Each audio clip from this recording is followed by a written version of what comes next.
untuk memaksimalkan integrasi Fixed Mobile Convergence atau FMC. Kini PT Telkom Indonesia integrasikan layanan IndiHome ke Telkomsel.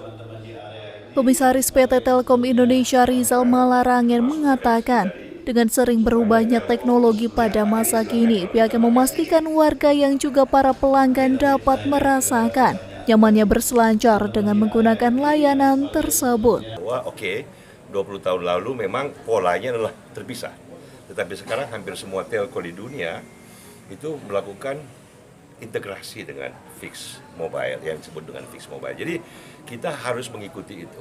Kemungkinan teknologinya sekarang ada dan kita ingin meningkatkan experience, ya, customer experience rakyat, perasaan yang menyenangkan dalam berselancar dalam dunia informasi dan data sambil meningkatkan efisiensi Telkom Indonesia. Itu kira-kira, tentu saja teknisnya banyak, tetapi ide dasarnya adalah itu, transformasi dilakukan karena teknologinya berubah. Kita ingin melayani masyarakat dengan lebih baik dan lebih efisien. Sementara itu, ia juga mengatakan Provinsi Sulawesi Utara memiliki potensi yang sangat unggul. Rizal menambahkan Sulawesi Utara merupakan pintu masuk data-data dari internasional. Sulawesi Utara punya potensi yang luar biasa besar dari segi pariwisata dan service industries. Ini masyarakatnya kan cocok, dan kulturnya, pendidikannya, kebiasaannya bagus banget ke masa depan, dan ini akan menjadi salah satu source of growth.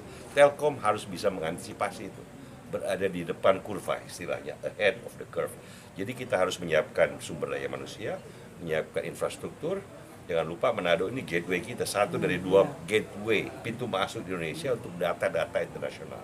Semua orang yang pakai telepon dimanapun di Nusantara, handphone, data, itu masuknya kalau nggak dari Manado, dari Batam. Jadi Manado penting, makanya kita menyiapkan orang-orang hebat di Manado.